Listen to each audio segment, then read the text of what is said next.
अल्लाह का एहसान हमारे दरमियान है। रमज़ान की अहमियत को समझने के लिए एक ही हदीस काफ़ी है। अल्लाह के हबीब अलैहिस्सलाम फरमाते हैं, अगर मेरी उम्मत को मालूम होता कि रमज़ान क्या है तो वो तमन्ना करते कि सारा सारा साल ही रमज़ान हो। इस कदर मुबारक महीना है और इस महीने को एक खास निस्बत हासिल है कुरान से। अच्छा, ये याद रहे, ये तो हम जानते हैं कि नुज़ूल कुरान का महीना है, मगर इस महीने की सिग्निफिकेंस, इस महीने की इंपॉर्टेंस समझें कि 4 बड़ी आसमानी किताबें, ज़बूर, तौरात, इंजील और कुरान, ये चारों की चारों बड़ी आसमानी किताबें जो हैं ये रमज़ान ही में नाजिल हुई हैं। अल्लाह पाक ने इस महीने को चुना इन किताबों के नुज़ूल के लिए। अब बात करते हैं कुरान की। कुरान अल्लाह का पैगाम है। हम तरावी में कुरान सुन रहे हैं, कुछ लोग माशाल्लाह तिलावत भी कर रहे होंगे, बड़ी अच्छी बात है। मगर सवाल यह है कि कुरान को अंडरस्टैंड कितना करते हैं। पहले अंडरस्टैंडिंग होती है, फिर फॉलोइंग होती है ना। पहले किसी चीज को आप समझेंगे, फिर उसके बाद उस पर अमल करेंगे। लेकिन बहुत बड़ी तादाद हमारे अंदर वो है कि जो कुरान जानती नहीं कि कुरान में लिखा क्या है, कुरान में बयान क्या हुआ है, हमारे लिए मैसेजेस क्या है। याद रहे, हदीस पाक का मजमून है, वो दिल वीरान है जिसमें कुछ कुरान नहीं है। एटलीस्ट रमजान के महीने में तो ये डिसीजन हम लेना कि अब हम अपनी बकिया जिंदगी कुरान के साथ गुजारें, कुरान को अंडरस्टैंड करें। कुरान किस कदर रहमतें, बरकतें हमारे लिए खजाने लेकर आया, हमें क्या पता, हमने पढ़ा ही नहीं है। हमने कुरान के साथ हमारा ताल्लुक कैसे जोड़ा है। एक वाकया मैंने कई बार बयानात में बयान किया कि एक बूढ़ी खातून थी, बीमार भी थी और गरीब भी थी। बड़े पैसे जोड़ जोड़ कर अपने बच्चे को बाहर भेजा कि बेटा बाहर जाएगा तो कमा कर पैसे भेजेगा। बेटा बाहर गया, जाकर माँ को उसने थोड़े दिनों बाद एक खत भेजा।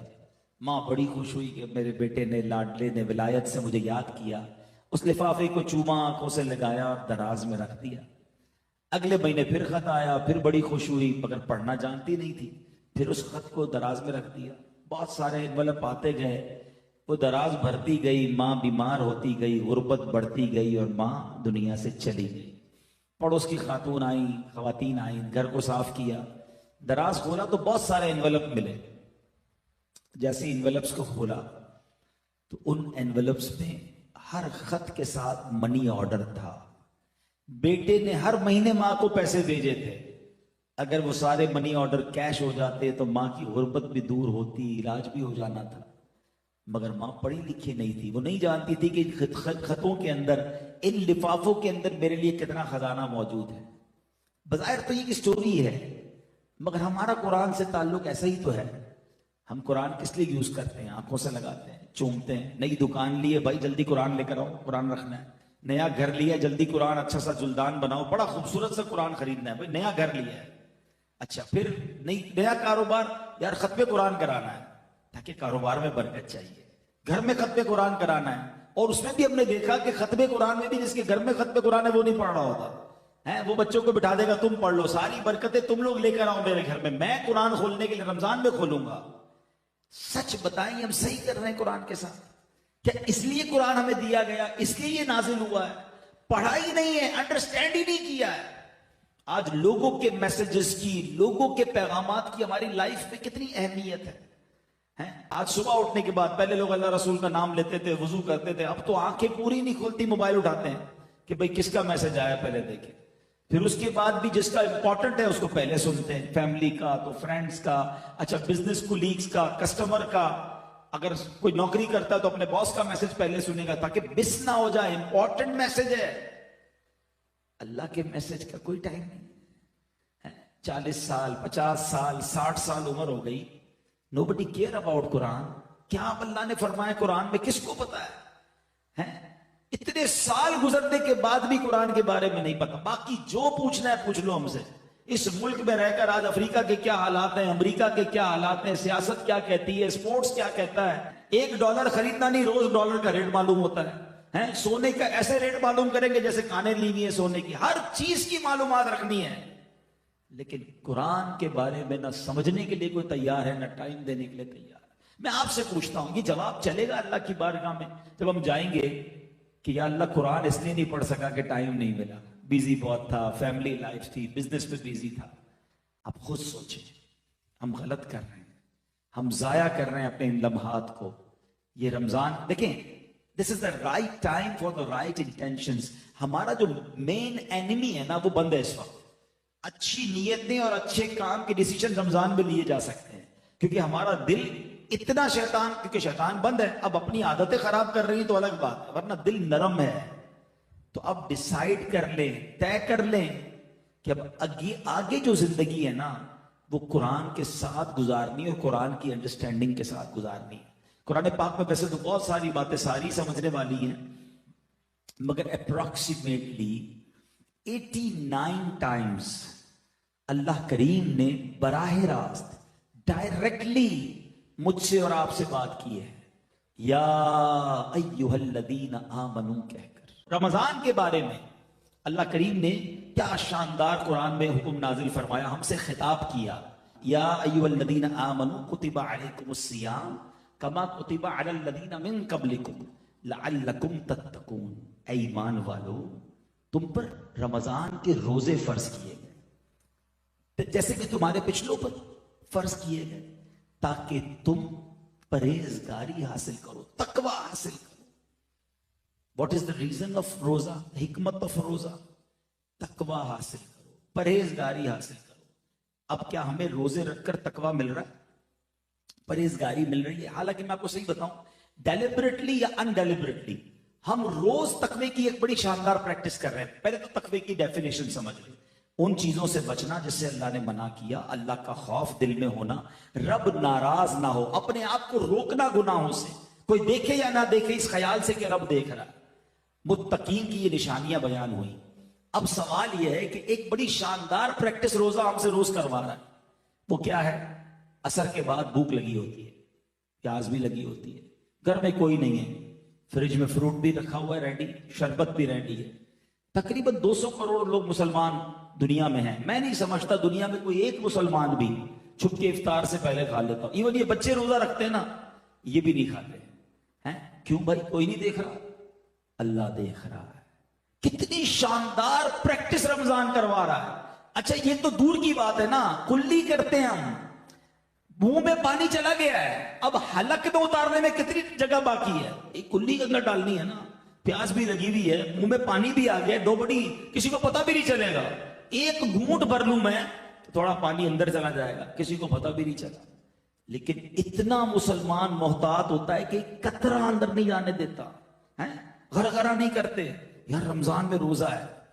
अब सवाल यह है कि रोजे ने तुम्हें कितनी शानदार प्रैक्टिस करवा दी कि तुम एक कतरा गले में नहीं उतार रहे, कोई नहीं देख रहा तो भूख भी लगी है, खाना सामने मौजूद है, नहीं खा रहे। और ये तमाम चीजें सुबह हलाल थी, सहरी का वक्त खत्म होने से पहले ये पानी भी, खाना पीना सही था, खाना भी ठीक था।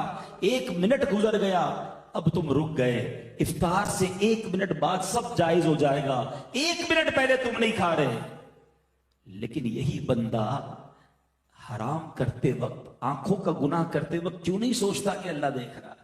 जबान से गुनाह करते वक्त क्यों नहीं सोच रहा अल्लाह देख रहा है?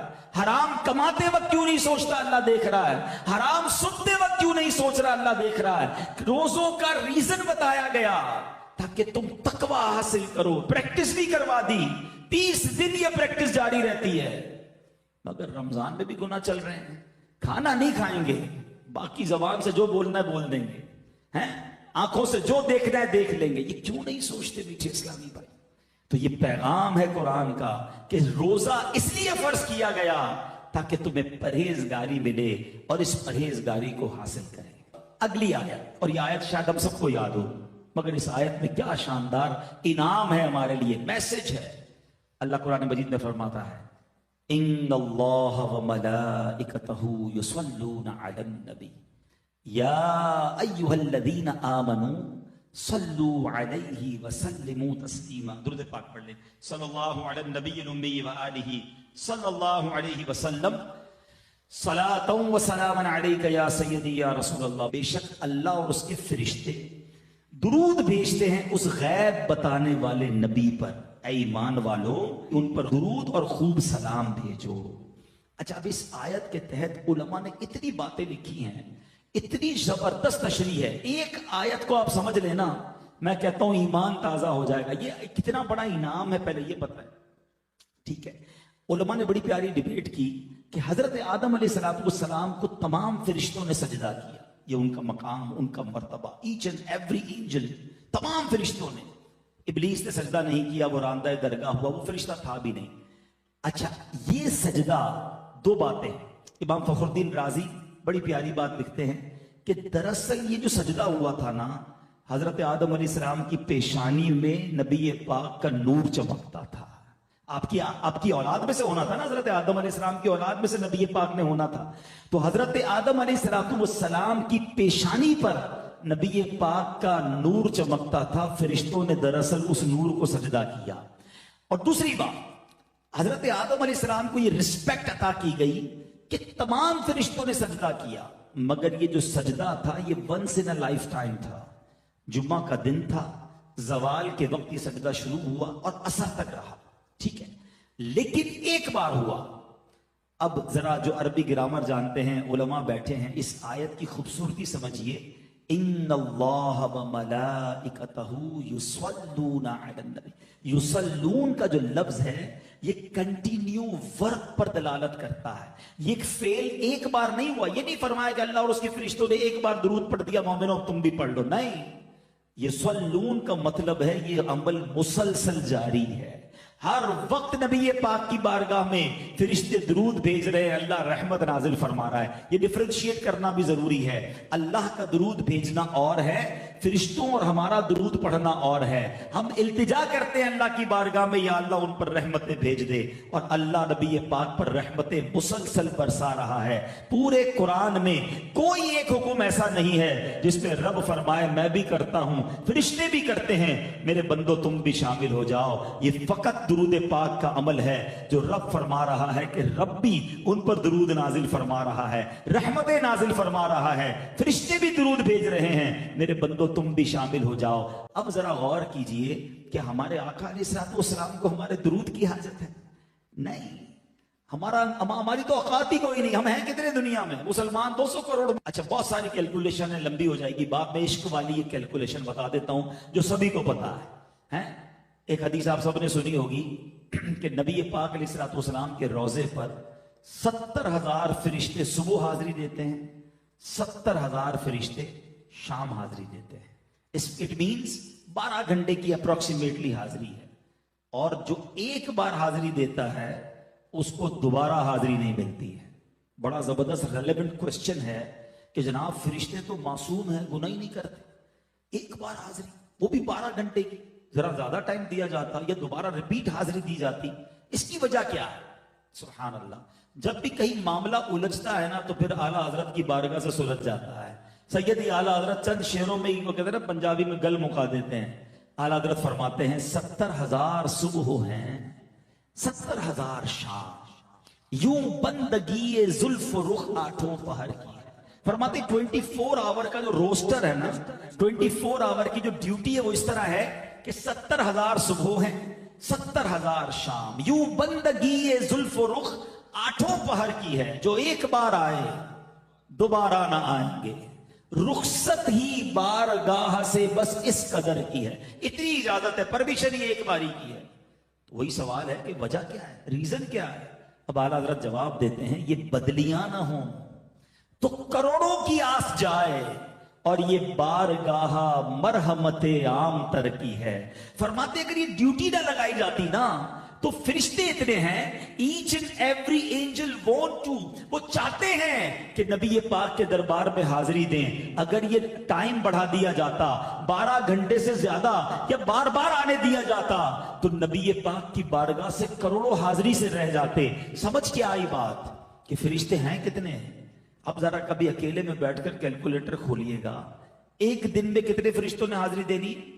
1,40,000, ठीक है। अब एक साल में कितनों ने देनी है? 100 साल में कितनों ने देनी है? 1400 साल हो गए हैं, उससे ज्यादा वक्त हो गया है। नबी पाक रोजा अनवर में मौजूद है, हाजिरी जारी है, और अल्लाह जानता है कयामत कब आएगी, तब तक जारी रहनी है।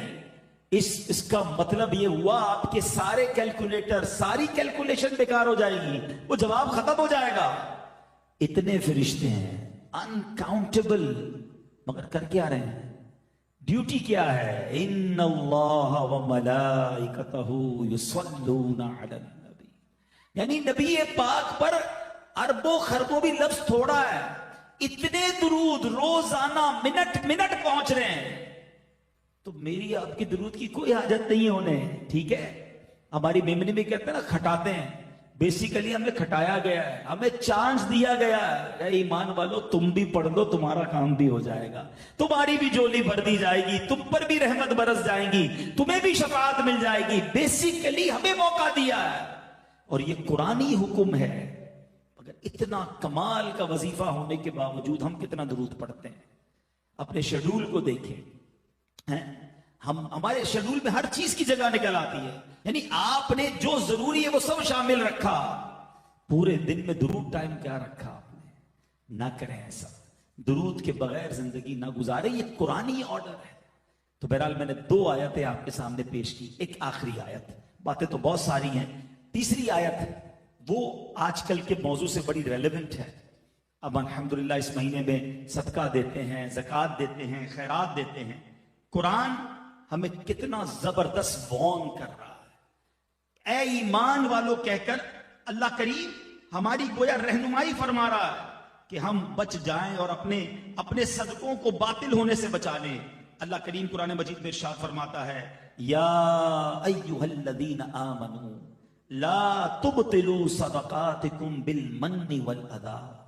ऐ ईमान वालों, अपने सदके बातिल न करो, एहसान रखकर और तकलीफ पहुंचाकर, ईजा पहुंचाकर।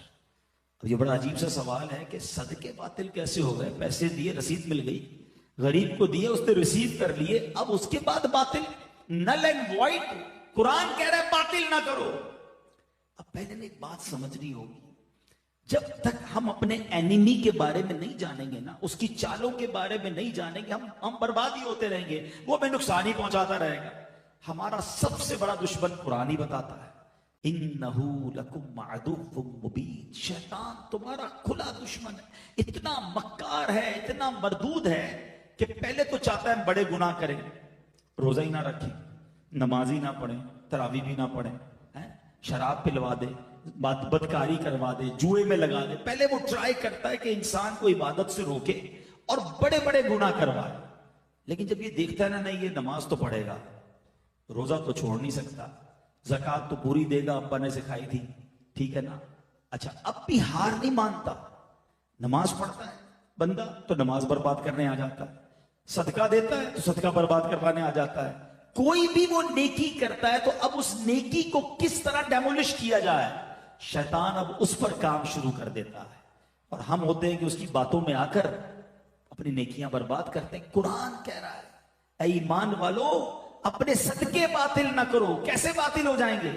एहसान जताते हैं, तकलीफ पहुंचाते हैं। याद है ना, चप्पल पहन कर आया था मेरे पास, मैंने नौकरी लगाई थी, कर्जा दिया था, जब तूने कारोबार शुरू किया बड़ा आदमी हो गया, भूल तो नहीं गया, तेरा घर मैंने दिलाया था, बच्ची की शादी मैंने कर, यानी सदका देकर एहसान जता। तौबा तौबा तौबा। ये आप जो करता है ना ऐसे, वो अपने तमाम सदकों को भी बातिल कर रहा है, उल्टा गुनाहगार भी होगा, क्योंकि उसका दिल दुखेगा ना जिस पर आप एहसान जताएंगे। अच्छा, एक एहसान जताना और एक उसको सदके को जताना, अब वो क्या होता है कि हम जिसको सदका दिया या तो उसको जताएंगे या लोगों को बताएंगे। पहले था नेकी कर दरिया में डाल, अब नेकी कर फेसबुक पे डाल, अब तो हर चीज दिखानी है? चंदा दे रहा हूं, चेक दे रहा हूं, राशन बांट रहा हूं, हर चीज। अगर तो ये नीयत है, देखिए अल्लाह ताला दिलों की हाल जानता है, ये नीयत है कि मैं इसलिए कर रहा हूं मुझे देखकर और लोग करें, फिर तो ठीक है, मगर अपने दिल से पूछे, किसी और पर फतवा ना लगाए। अच्छा, कोई ये कर रहा है तो आप कहें यार मौलाना साहब ने बयान किया था, ये देखो जता रहा है, आप उस पर फतवा ना लगाएं, आप सिर्फ अपने आप को चेक करें, मैं अपने आप को चेक करूं कि ये क्यों हम करते हैं। हमारी उम्महातुल मोमिनीन का अंदाज क्या था? अल्लाह अकबर।